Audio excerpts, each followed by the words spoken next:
Real quick, guys, if you could think about how you found this podcast, maybe it was on Facebook, Instagram, maybe somebody shared it with you. I don't run ads for the show or have sponsorships, so the only way this grows is through word of mouth. If this was valuable for you in any way, the only ask that I can make is that you share it with somebody else. Pass it on to the next person whose investing journey or business can be changed by listening to the show. Much love, guys, and let's get into the episode.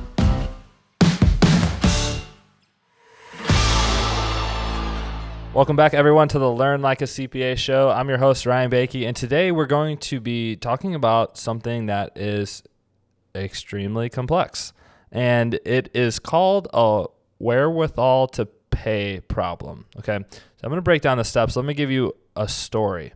So you're going to have an investor that they bought a property maybe late 2022, middle 2022, where interest rates were starting to climb up. You know, let's say they bought a property in the Smoky Mountains for $500,000, okay? And a year goes on and their property is not booking as well, and they are looking to exit. You know, they're looking to get out of a bad situation.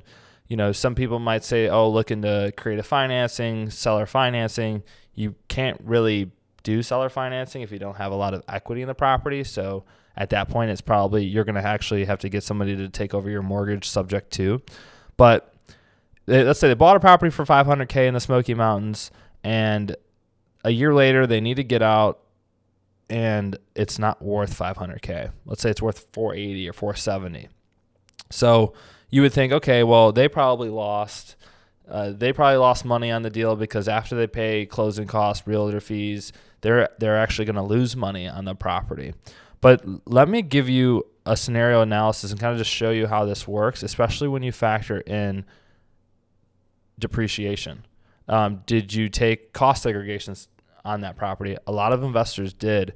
And so what that does is it could potentially create a wherewithal to pay problem, because that investor, they're going to walk away from that closing table with some cash. But odds are they're going to have to pay taxes that could be all that cash or 50% of the cash in some cases. So let me draw it out. Okay, so let's say you have an investor that they put 20% down on a $500,000 property, and so their equity on the buy is going to be $100K. So their $100,000 equity, they have a loan balance of $400,000. Let's just keep the math really simple because it's an extremely complex topic, and I want to keep it really simple. So their basis in the property, what's called their tax basis, is going to be that $500K. Now, that's going to be their basis when they originally buy the property. Well, what happens when you do a cost segregation study? Well, you lower your basis in the property, and let's just assume that this investor took $100,000 of depreciation from that property. That's typically average. We normally expect about 20 to 25% of the purchase price. So let's say they bought it for $500K. They took depreciation of, pardon my grammar, they take depreciation of $100,000. Well, now their basis in the property is $400,000, and they have this depreciation recapture looming. And remember, this amount is going to be taxed at your marginal tax rate. So your marginal tax rate, that's going to be anything from 0 all the way to 37%. And so you could be paying this depreciation recapture back at 37%. In the case of this taxpayer, they were actually in a 35% tax bracket. So we'll use that analogy. We'll use a 35% analogy. So going forward. Hey guys, just wanted to interrupt the podcast to let you know that if you enjoy the podcast and the content that's in it, you would love my Tax Strategy Academy. This is going to give you the framework for developing all your tax plans for the entire year. Whether you're a long-term rental, short-term rental investor, you're going to get a one-on-one call with me to map out your tax plan, and you're going to get access to weekly office hours where you can come and ask your personal questions. So if you're interested in learning more, go check out the link in the show notes below. And now back to the show. So going forward, let's say that they take the depreciation, they get a huge tax write-off in the first year. That's great. But in 2023, they want to sell it. They want to get out of a bad investment. It's not making a lot of money, yada, yada. So what happens here? So we're going to assume that the sale price of the property, because we had already said that we're going to think that it goes down because from end of 2022 to now, the interest rates are slightly higher. Property values have not really rose in the Smoky Mountain area. They might have depending on the area.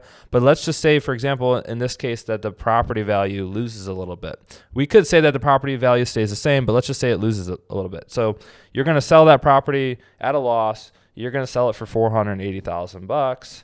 Now, remember, you're going to have realtor and closing costs and commission fees. So really, you're probably, let's take 94% of that to get closing costs and realtor fees out of the way.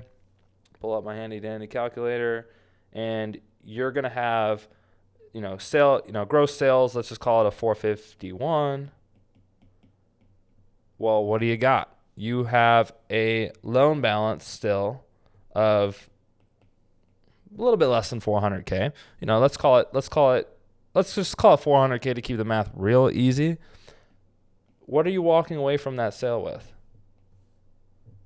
$51,000 is what you're walking away with. But you're walking away with $51,000, but remember, you took that depreciation at 35% in the prior year. So you're going to walk away from closing with $51,000. However, you're going to have to pay that depreciation back. So you're going to have to pay $100,000 times 35%, assuming that's your tax bracket when you go to sell the property. You're going to have to pay that $100,000 back. That's $35,000 that you're going to have to pay back to the IRS. So even though you're walking away with $51,000, which you put 100 in, that sucks. But now you also have to pay back the $35,000 that you took from the government the previous year. And so this is what I call a wherewithal to pay problem, because you might think it's okay, you sold the property at a loss, but when you dived into the financials, you're going to get $51,000 from the sale, but you're going to have to turn around and pay the IRS $35,000. That's what I mean when more than half of the money that you're walking away with has to go to the government.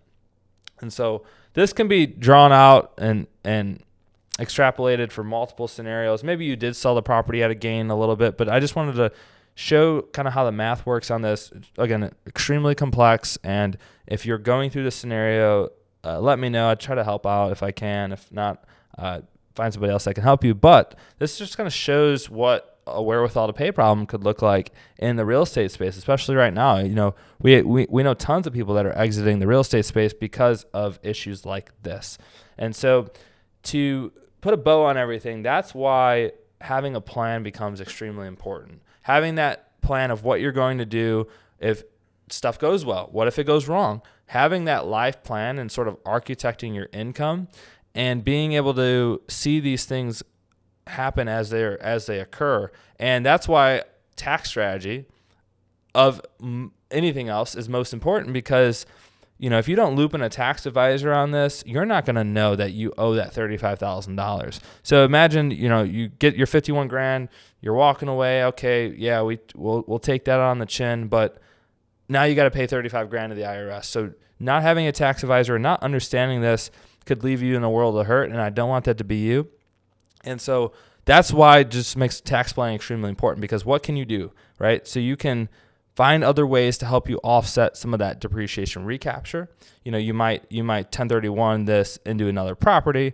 You're probably going to have to bring cash. Of course, you're going to have to bring cash out of your own pocket, but there's other strategies and ways that you can help offset this and be able to plan around this. And I don't want that to be you. So I just wanted to share the example where we call it a wherewithal to pay problem, but this is the numbers and this is how everything looks. And so if you have any questions about this, go ahead and post them in my Facebook group. I'd love to hear about your scenario or your transaction, what's going on. It's going to be tax strategies for real estate investors. If you want to shoot me a message on Instagram, at Learn Like a CPA, I'll personally respond to any message that you send to me about your situation. And if this is you and you are going through this, I feel very bad, but we are here to help you if you're going through this scenario. And so feel free to reach out.